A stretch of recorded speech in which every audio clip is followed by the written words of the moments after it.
Who would have known? The lollipop chicken wing invented in Chicago. Today, I'm taking you on a Chicago food tour to eat some of the lesser known dishes that were invented, that are indigenous to Chicago.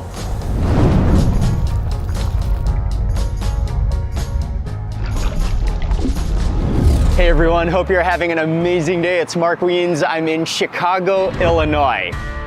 Today we're gonna do something different. We're gonna explore some of the lesser known dishes that are indigenous, that were invented and developed right here in Chicago. This is called the Mighty Dog. Incredibly rich. It ain't easy to handle. Put butter on it. And I'm pretty sure some of these foods are going to surprise you.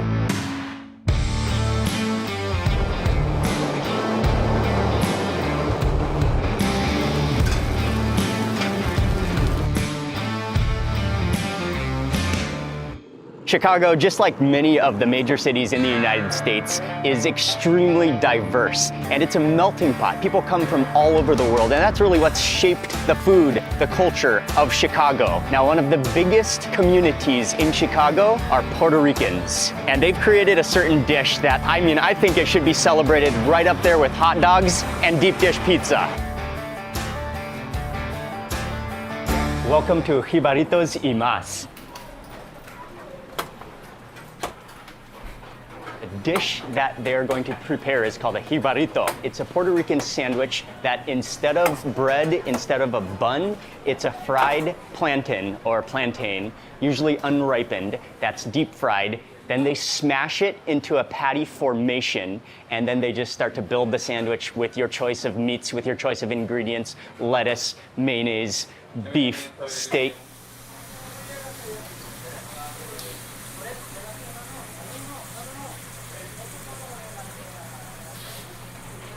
Oh, okay. Oh, that's a lot of steak. I think the most popular is beef steak. They layer that all on with onions, and then one of the signature touches at the very end, is they add on a spoonful of garlic. Oh, with the garlic on top. Oh, that looks and smells delicious. That is the jibarito. Now, it has a very interesting history, which we will cover as we're starting to eat. So we rented this minivan for our time here in Chicago because my sister and brother-in-law will be joining us. As soon as I step into the car with this bag, there's just this complete poof aroma of garlic that fills the air. Oh, they got some drinks as well. Cola champagne. Introducing to you the jibarito. Oh, yes. Oh, that smells good. So again, the thing with a jibarito is that instead of a bun, instead of bread, it's a plantain that's smashed into a plank that creates the holding base, foundation, and top and lid to the sandwich. Here we go. I have a feeling this could get messy. I'm gonna pick it up. This is gonna be my first ever jibarito. Mmm. Mmm. I love the concept. I love the idea. Those onions, the sweet onions, the steak, the garlic is what I think truly makes it on top. That swipe of garlic on top of the plantain. The plantain actually does hold up quite well. I mean, it's starting to fall apart a little bit, but I think that's why you have rice on the bottom that just can kind of soak up all of the toppings that fall off. You've got the crunch of the lettuce. You've got the cheese in there, the freshness of the tomato. I love it. I'm going in for that big swipe of garlic.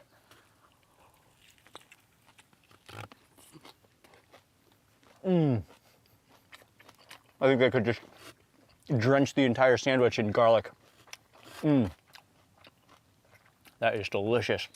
And I think plantains are more nutritious, natural than processed bread. So I love this idea, this concept. I think it's fantastic. And that brings us to how it was invented. So the story, it's actually not that old. It just dates back to the 1990s.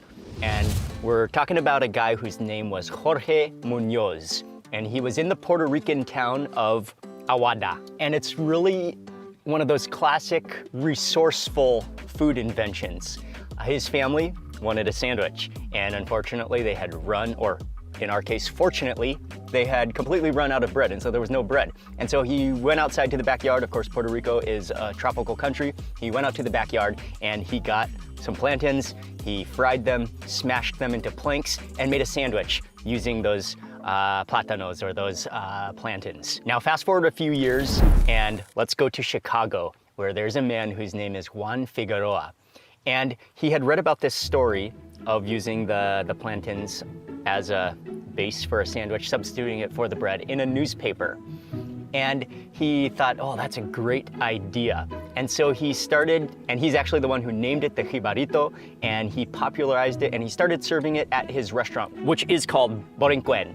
And that's where it all started to be popularized. And that restaurant is still here today. So as Mr. Juan Figueroa describes, he took the idea and he just popularized it and made it more accessible as a menu item, as a dish that you can order right here in Chicago. And so now the jibarito is a sandwich that's actually come full circle. Chicago, so many Puerto Rican restaurants offer it, but also Cuban restaurants, also Latin American restaurants, and you'll find it across the United States, and you'll even find it back in Puerto Rico. And so that's the history. It's just a cool invention, I think. And I mean, I think it works extremely well. I love plantains. Oh yeah, we gotta try that sauce. Pick this up. Oh no, the steak is starting to fall out. That's okay. Pick this up, we'll drizzle on some of that sauce. Oh, that's kind of chunky and oily. Looks delicious. Mmm. Oh, the sauce is awesome. I think that's oregano in there. It's herbal, a little bit spicy. Oh, that bumps up the flavor. Almost like a dressing.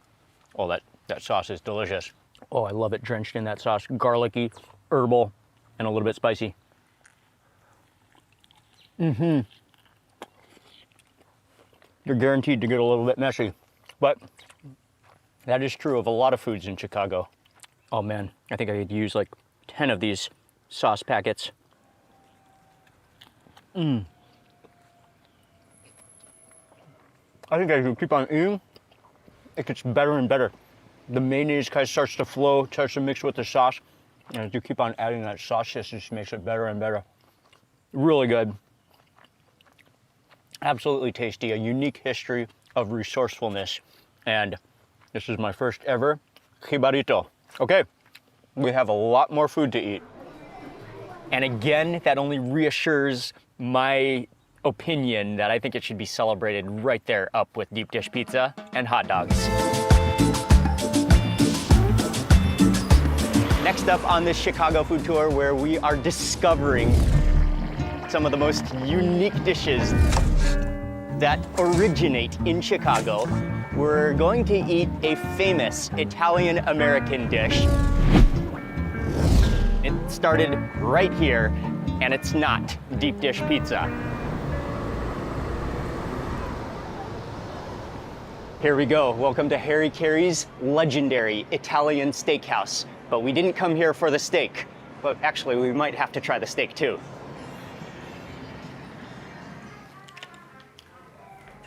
Oops.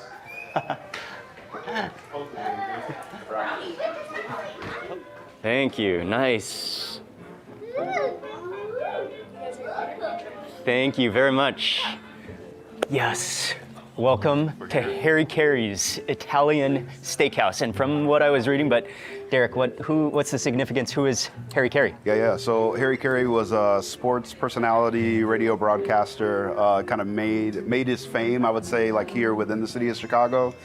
Did a little bit with St. Louis, but everybody like knows him mainly for the Cubs. So especially baseball. Yes, big time baseball sports announcer. So this is kind of like the legendary icon when it comes to Chicago sports.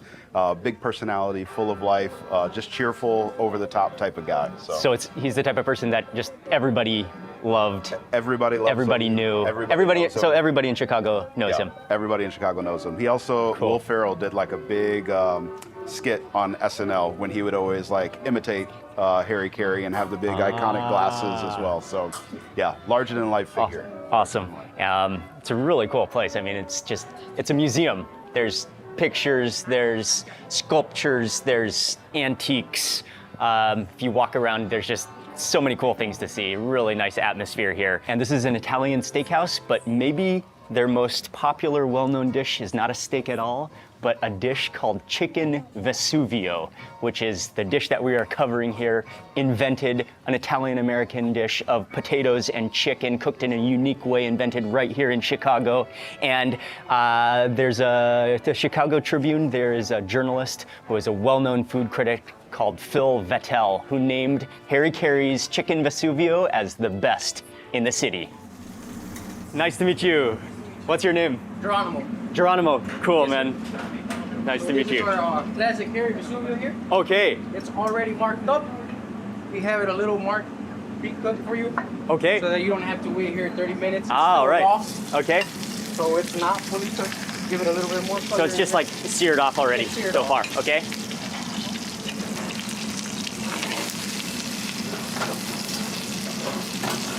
Okay. Oh, that's potatoes. Potato wedges. All right. little salt on it. Pepper. This is the signature. Ah, Garlic. A lot of garlic powder in there. garlic powder. Oregano. Parsley. We're gonna go with some white wine. Oh yes. Oh, that smells so good. Alright, it's already so good. And a little bit of the chicken stock that we have already here. Some chicken broth. Oh, that white wine is so aromatic. We're gonna let this boil for a quick second. Finish it off. We're gonna go So you just bring that to the boil and then it goes straight into the oven? the oven. Finish it off. Okay, cool. And how long does that need to bake for? It's gonna be baked for around 10 to 12 minutes. What we have for you right here is our iconic 18-ounce ribeye. It's dry aged, so it is dry aged for 60 days. Okay. They have a whole process, L&L with us here in Chicago. This is Chicago-based meat, so it's really nice marbling in there. Very nice. Very beautiful piece of steak. So I'm gonna go ahead and season it here for you. Really classic seasoning, salt and pepper. Great. That's all we're gonna do. Some salt. Simple with good quality beef. Salt and pepper. Normally you would have a grill for this, but we have this broiler, Okay. which is essentially a grill with the fire on top. Ah, all A right. lot much better than a grill if you ask Nice. me. So we're gonna go ahead and just stand that there.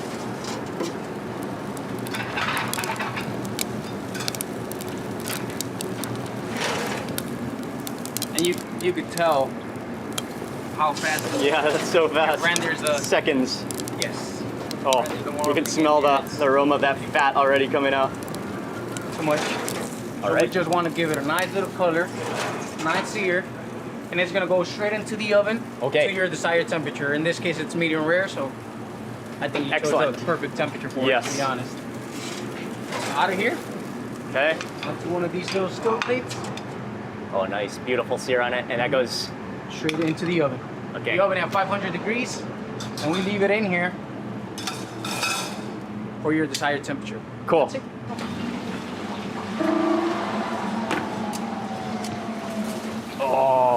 Oh, that sauce is thickened. We're gonna go, Oh, the aroma of the garlic, right? the oregano, the white wine in there.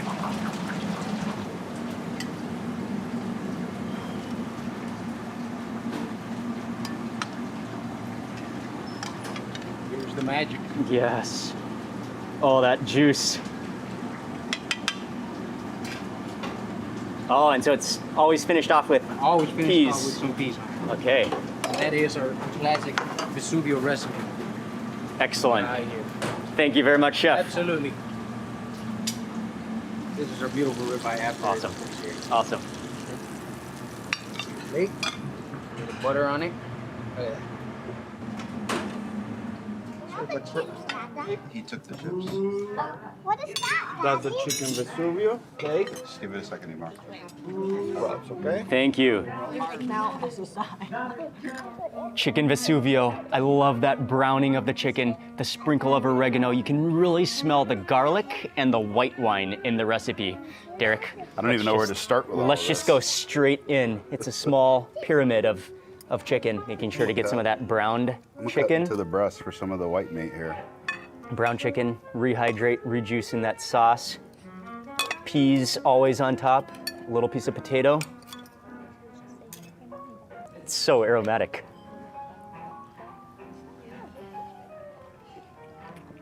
Oh, wow.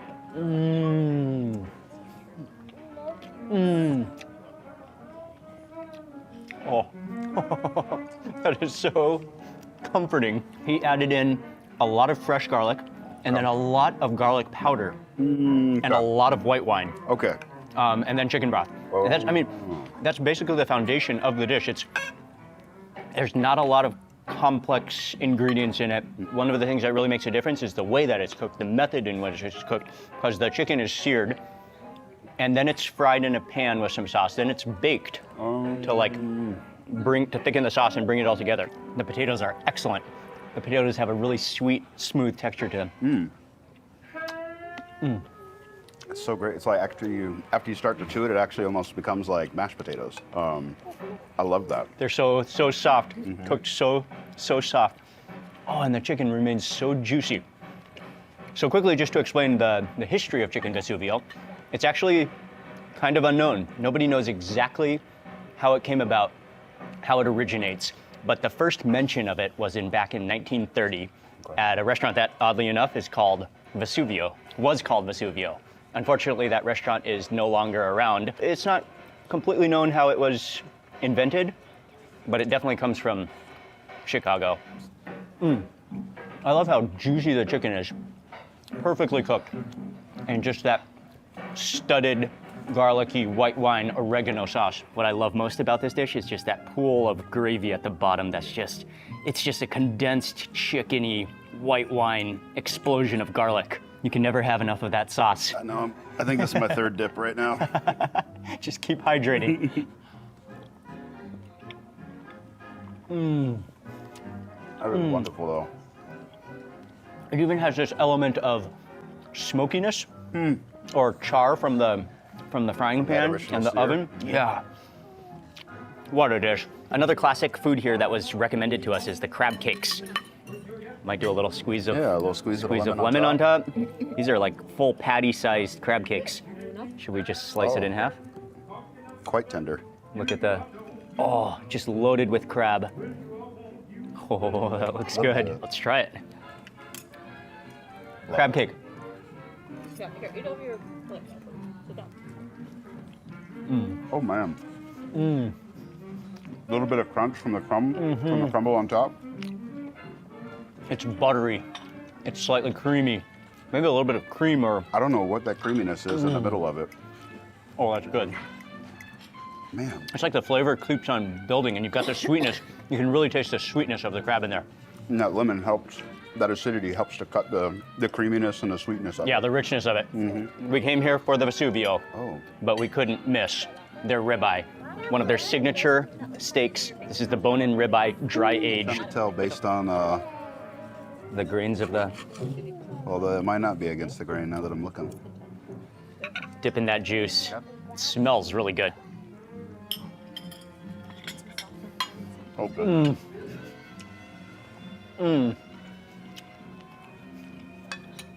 Just salt and pepper? That's all. Beefy. Beefy, fatty, juicy, tender. Nice complexity of flavor from that dry age. Good. Delicious. I really like the way they did sear that on the broiler. Extremely hot broiler. You could, he put that into the broiler and literally within seconds you could smell the fat rendering out of it and making it crispy and bringing out that flavor. I love it. Yes. Oh, when you get a piece of fat, that just completely juices in your mouth.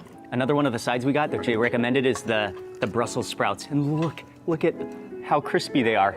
I snuck in a bite. Yes? I did. The Brussels sprouts are completely crispified. You can smell the butter. Oh, this is good tasting. Daddy gave me that. Yeah, I do. Oh, He gave you double. wow, that's good. Who's that? It has some kind of a little bit of a sweet and sour, salty sauce to it. The pieces are just so crispy on the outer edges. Along with chicken Vesuvio and steak for dessert. Their iconic 3/4 pound breaking ball. It's a baseball of chocolate. 3/4 of a pound. It's huge. And they give you bats to break it. So all of the kids are gonna smash it. And we'll see what's inside. Okay, go. Oh! Oh, nice hit. It's a chocolate piñata. Here we go. The dessert. Whipped cream, chocolate. Oh, so much white chocolate. And what a smash. They'll smash it in one home run, grand slam. Oh, it's tiramisu on the inside.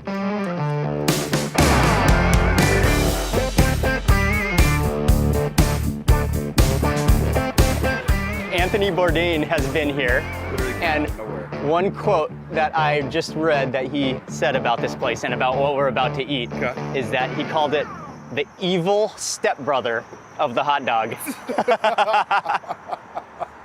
So wait, am I the evil one, or are you gonna be the evil one on this one? That's what I'm wondering. Well, we're gonna try. It has some parallels to the hot dog, but it's totally own thing. We're here at Fat Johnny's to eat what's called the mother-in-law. Oh boy. I'm curious why it has that name now. And then another thing I was reading is that, well, we're gonna find out. Okay. I think we'll go over the history about the name as we're sitting down to eat it. Another thing is that I was also reading in the Smithsonian that they labeled the mother-in-law as an indigenous Chicago food that's endangered. It's very hard to find now. It used to be extremely common, but it's getting more and more rare. Literally, born and raised here, and I've never heard of it. So Is that there's just a handful of places that Yeah. serve an authentic version of the mother-in-law, and we're here to try it. This place is so cool, so iconic. I mean, it's literally a shed on the side of the road. I love the paintings, red and white, and of course they specialize in all things hot dogs, but they make one of the most traditional, authentic mother-in-laws, and that's exactly why we're here.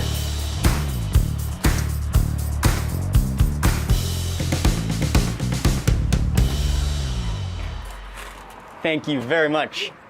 Appreciate it. Thank you. So on this food tour of foods that are indigenous, that were invented in Chicago, it has come time to eat one of the things I was most looking forward to, called the mother-in-law. And it is a poppy seed bun filled with not a hot dog, but a tamale. And then with all the toppings, oh, chili on top is a must. And then they added on relish, this bright green relish, onions, a slice of cucumber, and an entire beef steak slice of tomato. And then finished off with a sprinkle of celery salt. You ready, Derek? I am ready. Cheers. Here we go. The mother-in-law.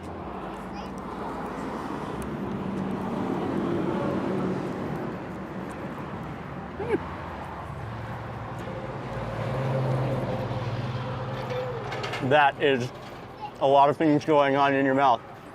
That was much different than what I was expecting. Oh, but it all kind of comes together. It really does. Like, Freshness of the pickle and tomato helped to cut the richness of the tamale specifically. it's a beef tamale too, right? Yeah. There's beef in the tamale. Yeah. The chili, the acidity, and the crunch of the onions. That's actually quite tasty, hearty, really filling. Yeah. And I feel like tamales sometimes can be a little bit dry, and so the chili actually helps with a little bit of moisture within there.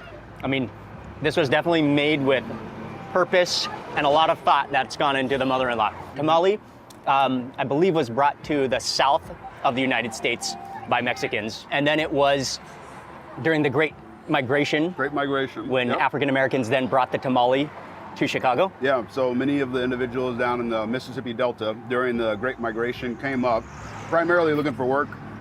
You had tons of factories that were around in the area, so Detroit, Chicago, St. Louis, you had a lot more work up here.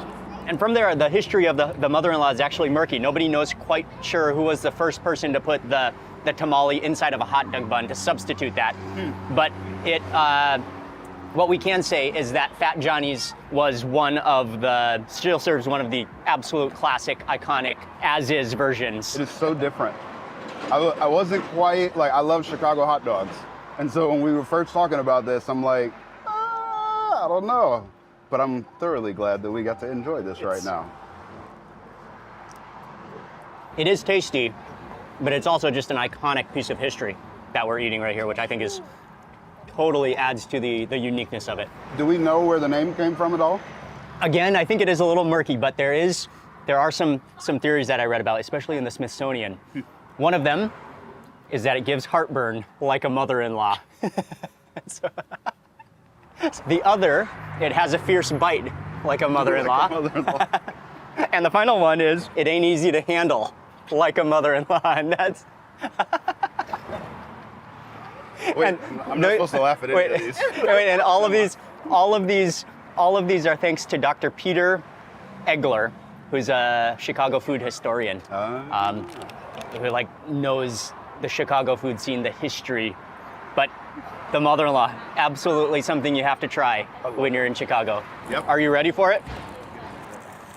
Fat Johnny's makes, and this is called one of a kind. This is something people say you cannot miss at Fat Johnny's here. Oh my goodness. Just, it ain't easy to handle. Heart attack in a bun. That is guaranteed. No, this is called the Mighty Dog. It's a tamale. Okay. Should we pick this up first? I don't even know what we can do with it. Look, that is beautiful. I mean, we really came here for the mother-in-law, but there was no way we were leaving without trying what's called the Mighty Dog. Something they also, like, people have said that you cannot miss it. It is. Let's see if we can get it all right. We've got the poppy seed bun, a tamale, a hot dog inside of the tamale, chili, cheese, and then all of the toppings: relish, onion, cucumber, tomato, celery salt. Did I get it all? That's 10. You got them all. And it is as sloppy as you can imagine. Should we split? Yeah. It's gonna be dangerous, but it's gonna be sloppy no matter what, so That's true. I think let's just go for it.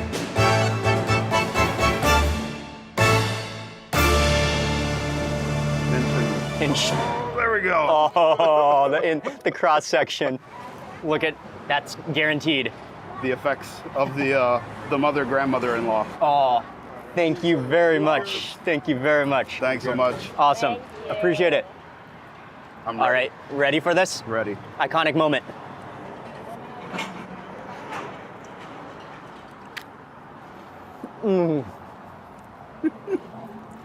Oh, yes. The hot dog takes it to another level. The snappy meat on the inside. Thank you very much. I gave the kids their own meat there. It's all right. Appreciate it. Thank you so much. Owner here is so nice. Oh, such a friendly guy. This is like ultimate comfort food. All in one bun. Yes. All in one bun. Everything and every comfort. bite. All in one bun. Oh, And I think the average caloric intake comes with every bite as well. Manoa, you want to come try? you definitely get some up your nose with every bite. Got a little relish there. This is like the supreme mother-in-law. This is the grandmother-in-law indeed. My goodness. Okay. Derek, do we have some There's only one way to finish baby this wipe? meal. Some baby wipes? Bring your own baby wipes. That was so satisfying. Oh man. Actually, I don't know if one baby wipe's enough. Get the whole pack. Bring that whole pack over here. Next up, we're at Great Sea Restaurant. That's what we're eating. Step inside, this place is awesome. Looks like there's a bit of a challenge. 86, the champ. 86, 90. Anybody else? 90, 90. Okay, I don't think I'm gonna partake in any food challenges this time, but we're definitely gonna taste it and learn about it. Welcome to Great Sea Restaurant, and the dish that we specifically came here to eat are the lollipop chicken wings. It's actually a Korean Chinese restaurant, an absolute classic here in Chicago. It's been around for a long time, and they have a huge menu. Okay, here we go. I'm going in for my first lollipop chicken. You can see it's a chicken wing. And I think it's the drumstick part, which all of the meat has just been pushed down onto the end, creating this handle, bone handle, and all the meat in a couple of bite-sized chunks, deep fried. And if you look on the bottom there, you can see all of that glaze sauce. Oh, yes. Here we go, Chicago's own lollipop chicken wings.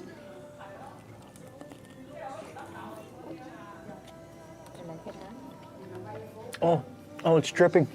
Mmm. Oh, that is the perfect combination of such crispy skin and outer edge, and then juicy, succulent, fatty, skinny on the inside. The sauce is sweet, but you can tell it's the type of sauce that's extremely addictive. You could order from a few levels of spiciness, from mild to medium to extra spicy. Now, because my son is here also and the whole family, we got the mild, but I did get the extra hot chili sauce on the side to dip them into. Look at all that juice at the bottom. And this is not, okay, redip. Oh, that drip.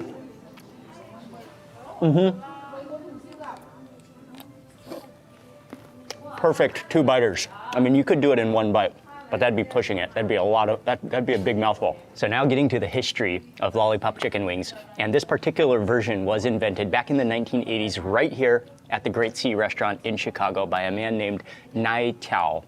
And he was a Chinese immigrant to Korea, and that's why also there's some Korean influence as well. And when he came here to Chicago and opened this restaurant, he wanted to create, there's this Korean dish which is called gamponggi. I'm not totally sure how you pronounce it exactly, but that's roughly what the flavor and the sauce kind of tasted like. But he wanted to make that classic Korean dish, but make it easy and simple to eat.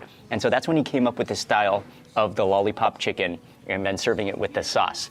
Now, there may be a little bit of controversy or a little bit open for debate, because I know that in India, they've been eating lollipop chicken wings for I think a lot longer than that. And when I'm in India, I've had lollipop chicken wings many times. And so there might be a little bit of kind of debate if it was actually invented. However, what we can say for sure is this style with this sauce of this style of lollipop chicken wings is from right here. I'm going into the extra spicy chili oil sauce. Oh, let's just do a full rotation. That's the perfect handle. They're so much fun to eat. Here we go.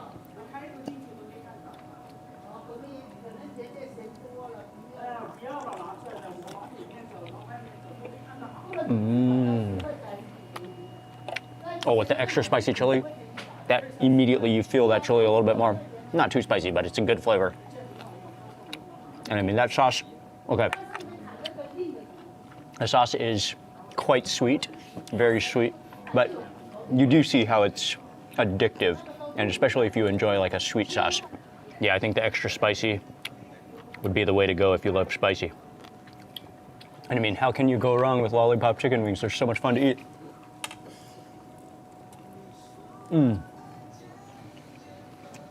They're just so easy to eat. That was a little bit on the sweet side for me, but the spicy, extra spicy sauce was delicious. And that's some of the friendliest service. They were so nice. Really a great experience. We're moving on to the next food.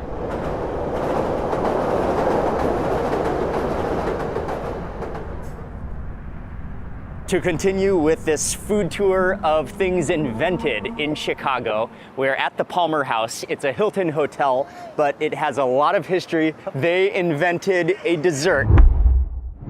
It's famous around the world.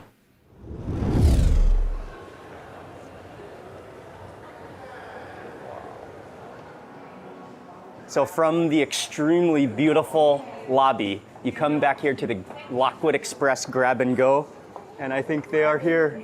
Yes, they're here. So in case you're still wondering what we came here for, it's the brownie.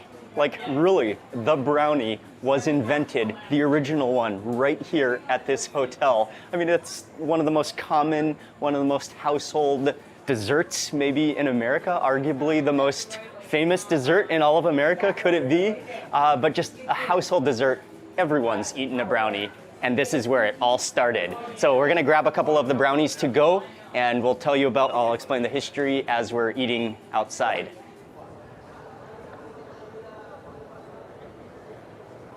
Here they are. It's $8 per brownie, but this is the original brownie. And I think, they have the history written as you buy it. They have the history written all over, but let me just quickly read to you the history. The first reference to the brownie in America appears in the Sears Roebuck catalog published in Chicago in 1898. Specifically, the brownie was at the direction, so I'm unclear if she actually, she directed it, she facilitated it. Her name is Bertha Palmer, to be served at the Columbian Exposition World's Fair in 1893. So the brownie was created in the Palmer House kitchen. This is the Palmer House. It was created in the kitchen here in the late 19th century. And the recipe, which they actually give you an entire little recipe card. So we have the secret recipe. Not so secret, actually, but you cannot replicate this history and this historical place right here at the Palmer House. We have the brownie, we have the recipe, over a century old. And again, arguably one of the world's most influential desserts. Hands down. Hands down, it's Yeah. total household name. This is, There's nobody every single household. that's never eaten a brownie, right? Maybe your sister. But let's just say, yeah, it's one of the most influential sweet treats. I love it. We're here. I'm excited. I can't wait to untie this. I had no idea that the brownie was invented here in Chicago. There it is. Oh. On a little golden plate. Okay, I'm not typically that excited about desserts, but when it's the original brownie, I am extremely excited. Oh, it is incredibly moist and dense as well. Very dense. Heavy. It's just like the Chicago pizza.